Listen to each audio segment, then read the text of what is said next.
รู้ทันเหตุการณ์กับตัวเลข7ตัว Wow. สวัสดีครับ ผมโจสโนวินนะครับ วันนี้ก็กลับมาพบกันอีกครั้งใน EP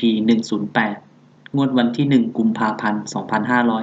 2569เลขเด็ดเลขดังมาแล้วจ้า เดี๋ยวในงวดนี้เรามาลองติดตามกันต่อว่าเลขเด่นๆจะเป็นเลขใดติดตามรับชมกันนะครับงวดวันที่1กุมภาพันธ์2569เลขเด็ดโจสโนวิน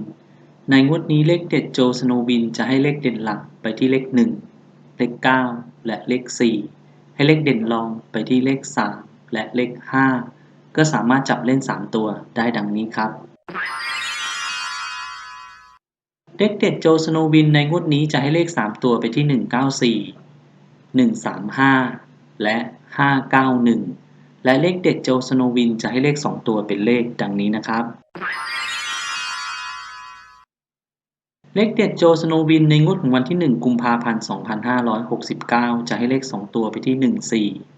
35 91และ94เดี๋ยวต่อไปเราจะไปดูเลขดังรวมสรุปเป็นเลขเด่นกันบ้างว่าในงวดนี้แต่ละสำนักจะให้เป็นเลขใดติดตามรับชมกันนะครับ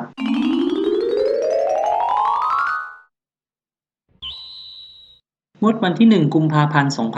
2569เลขดังรวมสรุปเป็นเลขเด่นในงวดนี้เราก็จะตามกันไปที่เจาะใจลุงหวังเจาะใจลุงหวังให้เลขเด่นไปที่เลข7และเลข8มาตัวค่าล้านเปอร์เซ็นต์ให้เลขเด่นไปที่เลข2และเลข3ปักหลัก10ล่างให้เลขเด่นไปที่เลข1เลข5และเลข0ม้าสีหมอกให้เด่นบนไปที่เลข1และเลข0ให้เด่นล่างไปที่เลข2และเลข9อาจารย์หนูให้เด่นบนไปที่เลข1และเลข0ให้เด่นล่างไปที่เลข5และเลข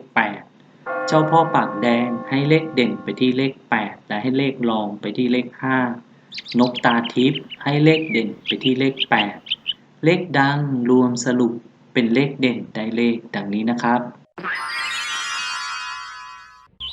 สรุปเลขดังรวมเป็นเลขเด่นในงวดนี้จะให้เลขเด่นไปที่เลข8เลข1และเลข5ก็สามารถจับเล่น3ตัวได้ดังนี้ครับสรุปเลขดังรวมเป็นเลขเด่นในงวดนี้จะให้เลข3ตัวไปที่815ตัดเล่น2ตัวได้15 81และ85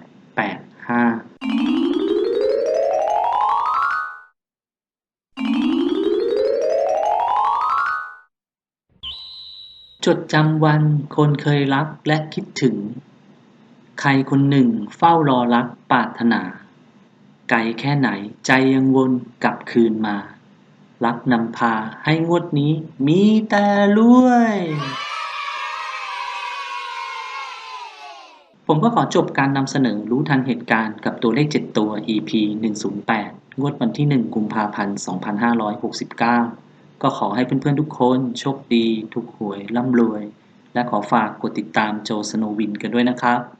ขอบคุณเพื่อนๆที่ติดตามรับชมสวัสดีครับOkay. Yeah.